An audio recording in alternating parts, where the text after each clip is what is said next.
ធ្វើអីក៏ដោយបងប្អូនកុំលោភលន់នៅពេលដែលបងប្អូនលោភលន់ណាអាភាពលោភលន់របស់បងប្អូនហ្នឹងណានឹងភ្លេចអាការគិតការថ្លឹងថ្លែងដែលបងប្អូននឹងទទួលយកបានហើយអូខេសួស្តីបងប្អូនទាំងអស់គ្នាចឹងថ្ងៃនេះខ្ញុំមកចែកម្លែកតកតងជាមួយនឹងការឆបោកតាមរយៈsocial media ឬក៏តាមរយៈ platform ផ្សេងៗនៅលើ online ហើយសំណួរមួយដែលសួរខ្ញុំថាយើងធ្វើម៉េចដឹងថាគេឆបោកយើងហើយយើង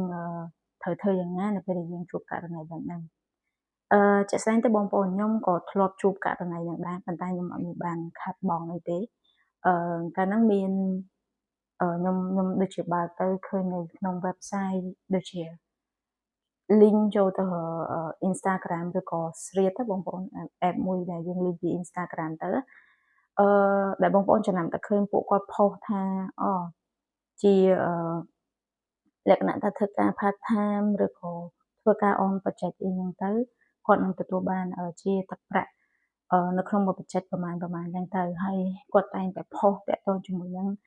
ការរស់នៅរបស់ពួកគាត់ success នៅក្នុងការជា freelancer អីចឹងទៅឬក៏ project ជាអីផ្សេងទៅក្រោយមកខ្ញុំក៏គាត់ថាខ្ញុំចុច like ខ្ញុំចង់ដឹងថាតើវាងាយដូចតែពួកគាត់និយាយមែនអត់អញ្ចឹងគាត់មានរូបថតគាត់ថតនៅកន្លែងដែលល្បីៗក្រុមហ៊ុនល្បីៗគាត់មានក្រុមរបស់គាត់អញ្ចឹងខ្ញុំក៏សាក comment កាលហ្នឹងខ្ញុំ comment ថាតើខ្ញុំអាចសាកល្បងបានអត់គ្រាន់តែខ្ញុំ comment ភ្លាមគេក៏ឆាតខ្ញុំភ្លាមគេសុំលេខTelegram របស់ខ្ញុំសំណួរសួរថាខ្ញុំឲ្យអត់ខ្ញុំឲ្យពីព្រោះខ្ញុំចង់ដឹងថាវិធីបោករបស់គេហ្នឹងគឺជាការបោករបៀបម៉េច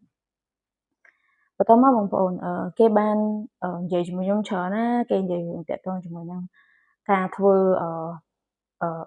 project មួយហើយគេប្រាប់ខ្ញុំថា project ដែលខ្ញុំនឹងធ្វើហ្នឹងគឺជា project មួយតាក់ទងជាមួយនឹងការ translate ការបកប្រែឯកសារពីមិនបកប្រែសំទោសបងប្អូនការ typing ឯកសារពី Microsoft សំទោសពី PDF ទៅ Microsoft Word អញ្ចឹងខ្ញុំក៏ខ្ញុំឆ្ងល់ដែរថាគ្រាន់តែការងារប៉ុណ្ណឹងសម័យហ្នឹងសម័យ AI ហីមិនក៏មិនប្រើ AI ជួយទៅចាំបាច់ឲ្យមក project ហ្នឹងដូចជាតម្លៃខ្ទង់ 1,500 បងប្អូន 1,500 yes អញ្ចឹងបើសិនគាត់ប្រើ AI មួយខែខ្ទង់តែបើ ChatGPT អីបងប្អូនប្រើយក ChatGPT Pro ឬក៏ Copilot អីអស់តែ$20ឬក៏$30មួយខែហ្នឹងបងប្អូនចាំបាច់មកជួល project freelancer ចំណាយអស់តែ1000ដល់តែ1500 6ធ្វើអីអញ្ចឹងកន្លែងហ្នឹងគឺជាចំណុចមួយដែលយើងអាចកត់សម្គាល់ថាអាការងារទាំងអស់ហ្នឹងគឺជាការងារបោកប្រាស់ឬក៏ការងារបោកបញ្ឆោតតាមអនឡាញឯងហើយសួរថាចំហើយគេបោកយើងគេបានអីកន្លែងហ្នឹងអូខេខ្ញុំនឹងនិយាយតទៅមុខទៀតអានេះតាមពិតខ្ញុំដឹងថាពួកគាត់បោកតាមពីដំបូងប៉ុន្តែគ្រាន់ខ្ញុំចង់តេស្តហ្នឹងបងប្អូនខ្ញុំចង់តេស្តថាវិធីនៃការបោករបស់គាត់ហ្នឹងគឺគាត់បោករបៀបម៉េចក្រោយមកខ្ញុំក៏បានធ្វើប៉ុន្តែខ្ញុំធ្វើគេនៅក្នុងហ្នឹងគេដាក់ទេគេថាហាមប្រើ AI នៅក្នុងការconvert ឯកសារទាំងហ្នឹងពី PDF ទៅ Word ហើយខ្ញុំក៏គិតថាចាមិនដឹងយើងប្រើ convert ឬក៏មិន convert ហើយគេឲ្យយើងធ្វើការងារហ្នឹងរយៈពេល24ម៉ោងចាប់ពីពេលដែលគេផ្ញើឯកសារហ្នឹងមកឲ្យយើងខ្ញុំក៏អត់បង្អង់យូរដែរព្រោះខ្ញុំចង់ដឹងថាអា final ចុងក្រោយដែលគេនឹងបោកយើងហ្នឹងគេបោកលើអីគេអូខេបងប្អូនក្រោយមកខ្ញុំក៏ធ្វើតែខ្ញុំធ្វើដល់24ម៉ោងទេខ្ញុំធ្វើតែខ្ទង់ដូចជា5ម៉ោងតែប៉ុតខ្ញុំធ្វើលឿនជាងហ្នឹងប៉ុន្តែខ្ញុំអត់ផ្ញើឲ្យគាត់ដោយសារអីកុំឲ្យគាត់ចាប់អារម្មណ៍ឬក៏ចាប់ភ្លឹកលើយើងថាយើងប្រើ AI ឬក៏អីចឹងទៅចឹងដែរខ្ញុំប្រើ AI 50% 50ទៅ60%នៅក្នុងការធ្វើឯកសារហ្នឹងហើយខ្ញុំក៏ចង់ដឹងដែរថាជំរឿគាត់បោកមិនក៏ទៀតខ្ញុំ5 6ម៉ោងក្រោយមកបើខ្ញុំផ្ញើឲ្យគាត់នៅពេលដែលខ្ញុំផ្ញើឲ្យគាត់ខ្ញុំផ្ញើជា2មានន័យថាឯកសារហ្នឹងគឺខ្ញុំបាន convert ទៅជា Word ហើយខ្ញុំ zip file ហ្នឹងផ្ញើឲ្យគាត់ដោយសារ file វាធំដែរ ប៉ុន្តែខ្ញុំឃើញចំណុចមួយដែលពួកគាត់ឆ្លាតហ្នឹងគឺនៅក្នុង PDF ដែលគាត់ផ្ញើយើងហ្នឹងមែនគឺពិតជាអត់អាចដាក់នៅក្នុងកម្មវិធី convert ទៅស្គាល់មែនដាក់ AI ក៏ AI ទាញមកអត់សង្កត្រូវដែរដោយសារតែគាត់ខ្ញុំមិនដឹងថាវិធីសាស្ត្រគាត់មិនទេប៉ុន្តែដូចជា file ដូចជា log បងប្អូន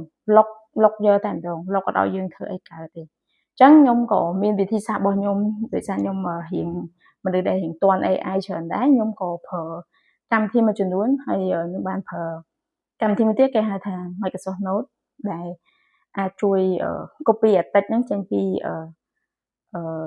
PDF ហ្នឹងមក Word បានងាយស្រួលហើយវាអត់បាត់ពាក្យបាត់អី and then ទាំងអស់គ្នានៅពេលដែលខ្ញុំផ្ញើទៅឲ្យគាត់បានសុំព័ត៌មានខ្ញុំមួយចំនួនប៉ុន្តែព័ត៌មានដែលខ្ញុំឲ្យគាត់ហ្នឹងគឺភាគច្រើនខ្ញុំកុហកទេខ្ញុំអត់ប្រាប់ធំទាំងអស់ទេ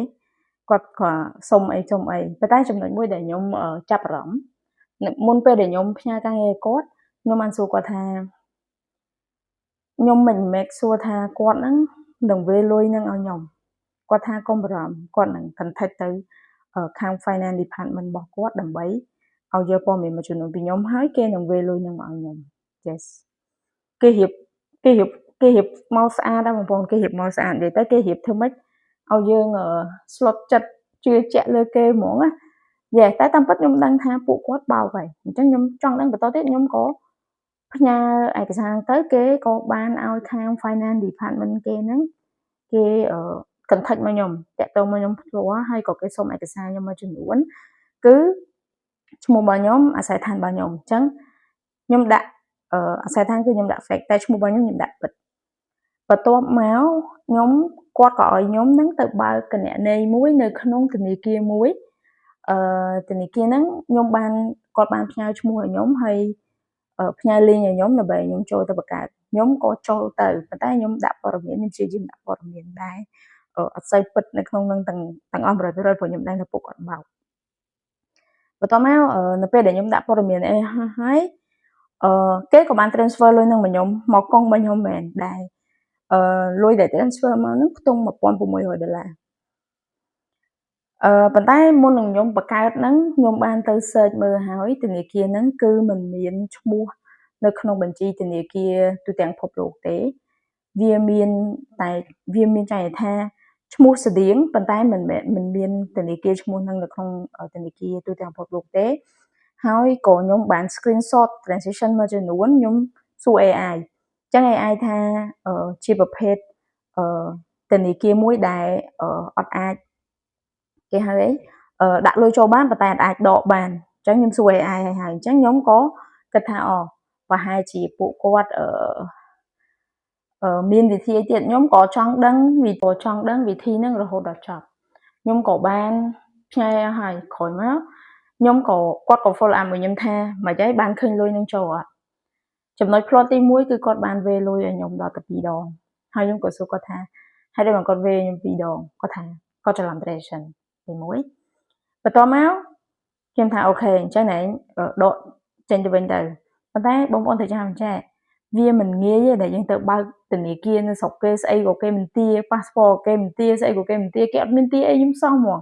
អញ្ចឹងខ្ញុំក៏ថាអូខេខ្ញុំគិតថាវាមានរឿងច្រើនទៀតដែលយើងអត់ដឹងអីចឹងណាបងប្អូនអញ្ចឹងខ្ញុំក៏អត់មាត់អីដែរហើយក្រោយមកខ្ញុំគាត់ប្រាប់ខ្ញុំថាឲ្យខ្ញុំវេលុយហ្នឹងចេញទៅ account របស់ខ្ញុំដែលនៅក្នុងស្រុកខ្មែរហ្នឹងបានធ្វើការ transfer ទៅវាអត់អីទេខ្ញុំក៏បានសាកធ្វើការ transfer ចេញពី account គេហៅ demo account ហ្នឹងចូលមក account របស់ខ្ញុំនៅក្នុងស្រុកខ្មែរនេះគឺធនាគារ ABA ប៉ុន្តែខ្ញុំដឹងហើយខ្ញុំដឹងថាវាដឹងតែ transfer បានហើយពីព្រោះវាអត់ងាយយ៉ាងពេកទេខ្ញុំក៏សាក transfer នៅពេលខ្ញុំសាក transfer ក៏ load មកថាវាជា account ស្អីអត់ត្រូវអត់អីចឹងទៅមានពាក្យច្រើនណាស់ខ្ញុំអត់ចាំអស់ទេអញ្ចឹងខ្ញុំក៏ screenshot ហ្នឹងហើយខ្ញុំផ្ញើពួកគាត់នឹងឆ្លើយខ្ញុំទេប៉ុន្តែនៅក្នុងធនាគារហ្នឹងគេមាន chatbot មួយគេមាន chatbot មួយដែល chatbot ហ្នឹងគេបានឆាតមកយើងថាអ្នកឯងមានបញ្ហាអញ្ចឹងដើម្បីធ្វើ transaction ហ្នឹងបានអ្នកឯងត្រូវ ដាក់លុយនៅក្នុងហ្នឹងគឺចំនួន$100ហើយ$100ហ្នឹងគឺអត់ឲ្យកាប់ចេញពីលុយដែលយើងទទួលបានពីអ្នកដែលផ្ដល់សេវាកម្មឲ្យយើង$1600ហ្នឹងឯងខ្ញុំក៏ថាអូនេះហើយជាល្បិចចុងក្រោយដែលគាត់បោកយកលុយខ្ញុំប៉ុន្តែខ្ញុំក៏ចង់ដឹងថាជំរឿបើសិនខ្ញុំអត់ឆ្លើយអត់អីទៀតជំរឿគាត់ធ្វើអីទៀត2ថ្ងៃមួយថ្ងៃ2ថ្ងៃនេះគឺគាត់ keep follow up ខ្ញុំរហូតឆាតមកខ្ញុំថាមិនហើយណែបានទទួលលុយនឹងនៅណែបាន transfer លុយនឹងចេញនៅចុងក្រោយគឺខ្ញុំប្លុកគាត់ខ្ញុំអត់និយាយច្រើនទេព្រោះអ្វីដែលខ្ញុំចង់ដឹងគឺខ្ញុំចង់ដឹងថាគេនឹងបោកដល់កន្លែងណាចំណុចណាដែលគេនឹងបោកយើងអញ្ចឹងណាបងប្អូនអញ្ចឹងនៅពេលដែលខ្ញុំដឹងហើយខ្ញុំថាអូគេមាន team គេបោកជាបន្តបន្ទាប់អញ្ចឹងការចែករំលែកមួយនេះខ្ញុំចង់ឲ្យបងប្អូនដឹងថាគ្រប់យ៉ាងដែលបងប្អូនបានមកដោយស្រួលណាសូមធ្វើការប្រយ័ត្នបន្តិចពីព្រោះអីលុយបើសិនជាគេរើស្រួលជាងយើងគេអត់ប្រាប់យើងទេគឺគេធ្វើយកតែខ្លួនគេឯងគេអត់ប្រាប់យើងទេអញ្ចឹងសូមធ្វើការប្រុងប្រយ័ត្នឲ្យខ្ពស់ហើយសារមួយដែលខ្ញុំចែករំលែកទៅបងប្អូនចុងក្រោយគេបង្អស់ចង់ប្រាប់បងប្អូនថាធ្វើអីក៏ដោយ